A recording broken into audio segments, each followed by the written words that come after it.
साथियों, और एक विषय बहुत गंभीर है। पिछले 9 महीने से जब से हमारे दामाद को नाजायज़ तरीके से फंसाया गया, 8.5 महीना जेल में रहकर आया और 12 अक्टूबर को कोर्ट के आदेश में स्पष्ट हो गया कि धाराएं गलत तरीके से लगाई गई और हम उसको लेके हाई कोर्ट में मामला निरस्त करने के लिए जाएंगे। आगे कानूनी लड़ाई है, वो लड़ेंगे। लेकिन पिछले लगभग 10 महीने से भारतीय जनता पार्टी के सभी नेता नवाब मलिक ड्रग के कारोबार से जुड़ा हुआ है, उनका दामाद जेल में है और कोई ऐसा नेता नहीं था जिसने इस तरह के बयान नहीं दिए। लेकिन बहुत सारे नेता ऐसे हैं महाराष्ट्र में भारतीय जनता पार्टी के, जिनका ड्रग के कारोबारियों से घनिष्ठ रिश्ते हैं। आज सभी नामों की चर्चा नहीं होगी, लेकिन मैं आपको बता दूं कि एक व्यक्ति है जयदीप राणा। मैंने अपने ट्विटर पे उसका फोटो डाला है और आज मुंबई तक जो इंडिया टुडे ग्रुप का एक मराठी का वेब चैनल है, उस पे भी खबर आई है। एक वर्मा नाम के व्यक्ति ने सारी जानकारी उसमें रखी है।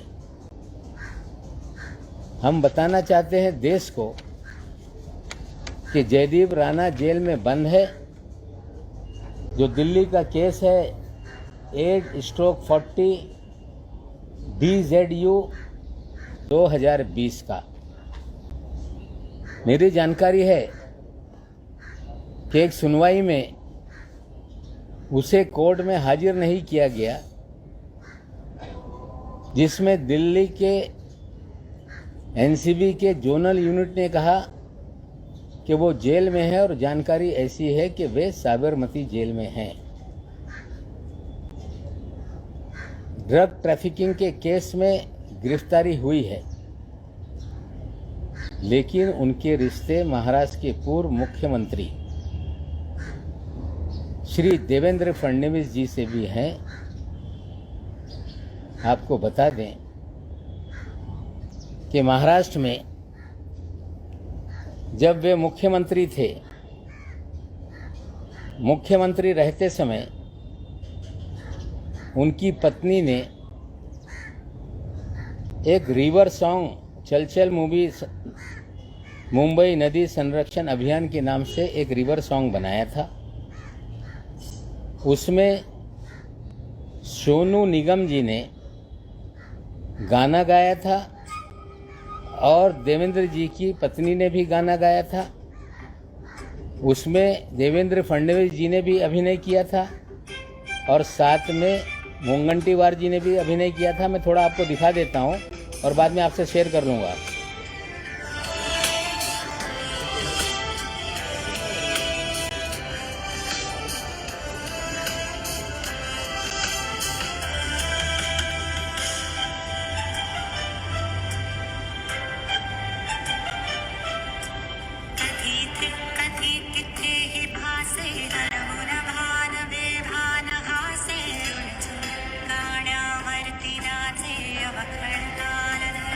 मैं शेयर कर दूंगा, आप बाद में देख लीजिएगा।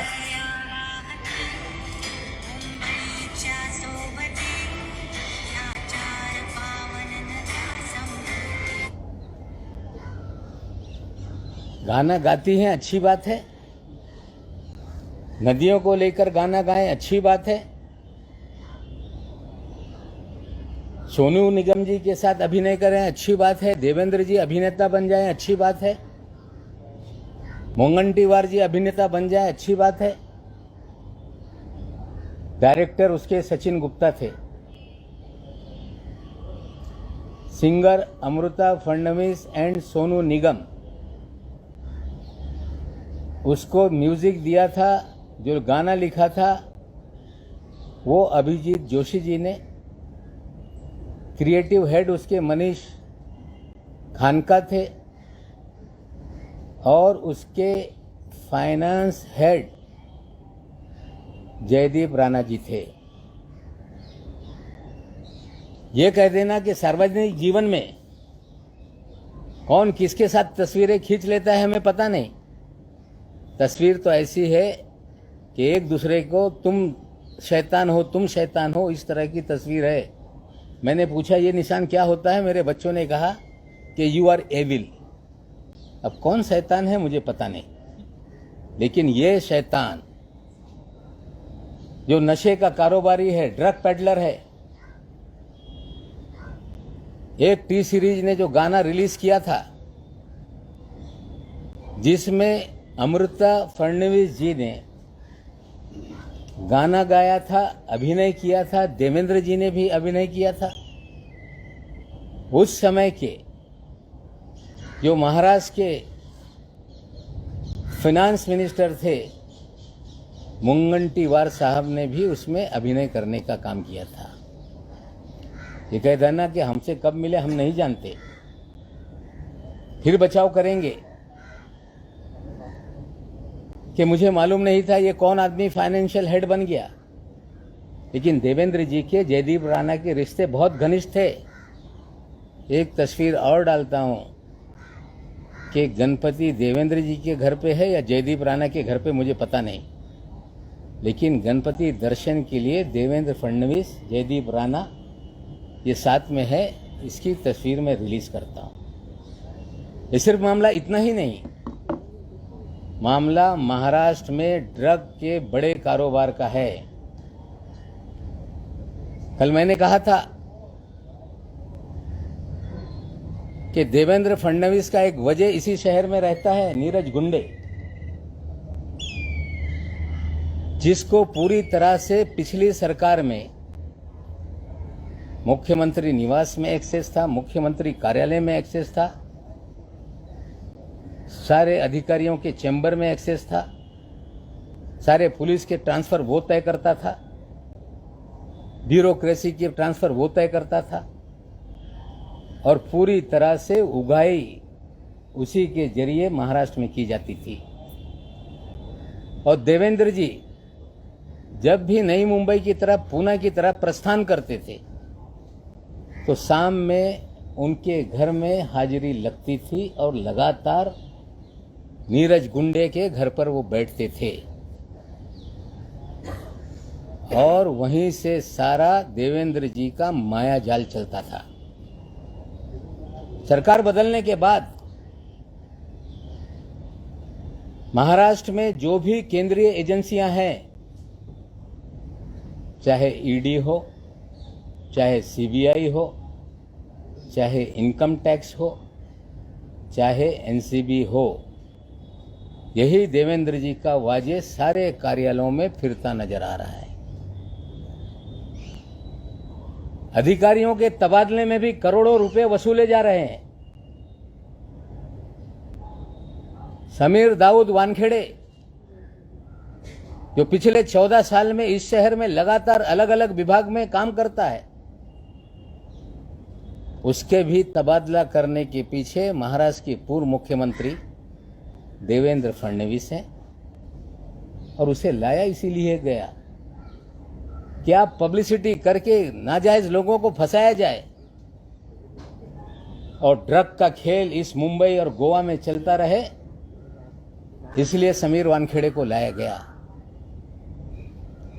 बड़े बड़े ड्रग पेडलर, चाहे वो काशिफ खान हो, उसे छोड़ दिया जाता है। ऋषभ सचदेवा को, आमिर फर्नीचर वाला को और प्रतीक गाबा को छोड़ दिया जाता है। सारा ड्रग का खेल ये देवेंद्र जी के इशारे पे इस राज्य में चल रहा है। जिम्मेदारी से कहता हूं कि प्रतीक गाबा कौन है, प्रतीक गाबा को क्यों छोड़ा गया, प्रतीक गाबा इस शहर में क्या करता है, किन होटलों में पार्टी ऑर्गेनाइज करता है। एक टेबल की कीमत 5 लाख, 10 लाख, 15 लाख कैसे होती है, मैं आज प्रतीक गाबा के बारे में नहीं बताऊंगा, लेकिन इस खेल में प्रतीक गाबा सबसे बड़ा किरदार है, जो आने वाले दिनों में उसको हम आप लोगों के सामने रखेंगे। पूरा ड्रग का मास्टरमाइंड, ड्रग के खेल का मास्टरमाइंड, हमें लगता है महाराष्ट्र का पूर्व मुख्यमंत्री है क्या, ये सवाल हमारे दिमाग में खड़ा हो रहा है। क्यों नीरज गुंडे जाकर बैठता है, क्यों बीजेपी के लोग छूट जाते हैं और ये कह देना कि मेरा कोई संबंध नहीं, यही कहेंगे कि हमें पता नहीं था, पता था। आपके नाक के नीचे ड्रग का धंधा चलता रहा। कई ऐसी तस्वीरें हम आगे लाएंगे जो ड्रग पेडलर हैं, जो भारतीय जनता पार्टी में हैं थे, वो सारी चीज़ों को धीरे धीरे खोलेंगे। आपके मन में कोई सवाल होगा तो उसका मैं जवाब देने के लिए तैयार हूँ।